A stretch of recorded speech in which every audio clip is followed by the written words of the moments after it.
يا عيني عالروقان. قلبك قولي لي ايه هقولك علشان احنن قلبك.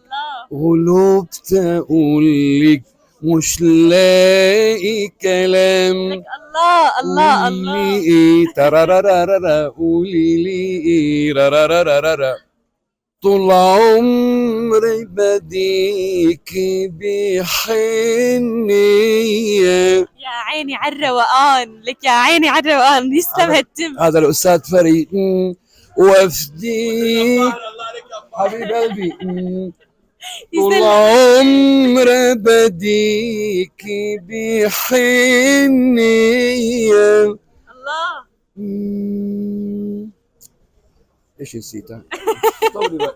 خلينا نسألك سؤال معناها بما انه نسيتها للغنية.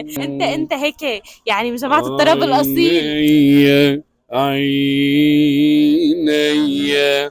مهما قالوا عنك عيني، الله عليك. مهما غاروا منك وقالوا انك عيني، مهما قالوا عنك عيني، الله يسلم هالتم يا رب. مهما غاروا منك وقالوا انك نسيتني بام بام فايتني ديرارارارا، نسيتني فايتني آه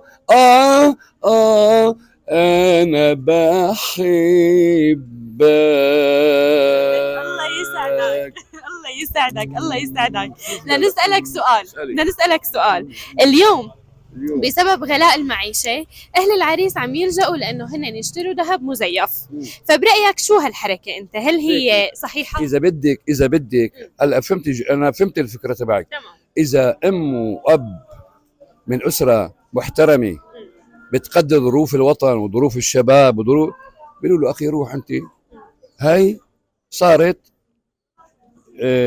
قرينتك، يعني أنت وياه شو بتقدر تقدم له قدم له. أما روح يفرضوا عليه شروط، عيب. ما بشي. الحياة صعبة هلا بالايام، هي صعبة الحياة عمو. يعني تصوري واحد بده يشتري غرفة نوم يمكن بده شي 30 مليون 40 مليون، منين بده يجيبهم؟ خلاص. هي اذا كانت الشابة او المخطوبة عندها عقل، اتفقي وياه على قدر المستطاع. لك لا تحملوا للعريس يعني فوق طاقته. منين بيجيب؟ لك وين بيجيب؟ ولك يا دوب عم يشتغل بيوميته يضرب له سندويشه وباكيت دخان، يعني من بيجيب؟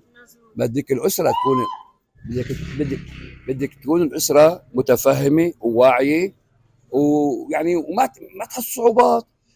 انا واحد من الناس بدك اذا واحد اب بدي مثلا انا بدي اروح اخطب وحده وبقول له بحط علي شروط، بقول له خيو السلام عليكم خليها عندك، خليها عندك 100 السلامه، خليها عندك بكره بتعنس وانت بتحملك الهموم، انت اللي اطرت عليها الطريق.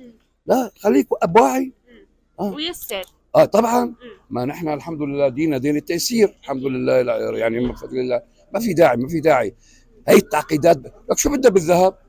هو بس بدها هو فهمته انه عنده اخلاق وبيفهم. رجل. اي اخلاق ورجل وبضاي، ويعني هي فهمته اني ما بخونه، لان اهم شيء انا اصعب ما عندي في الكون الخيانه.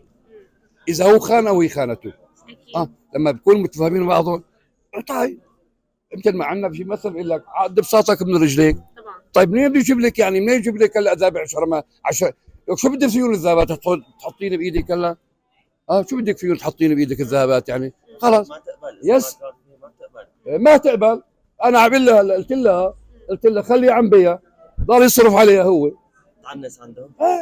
اما لقيت شاب ابو ضاي ومحترم وابن عالي والناس، خلاص هي وياه بده يعيشوا سوا هالعمر.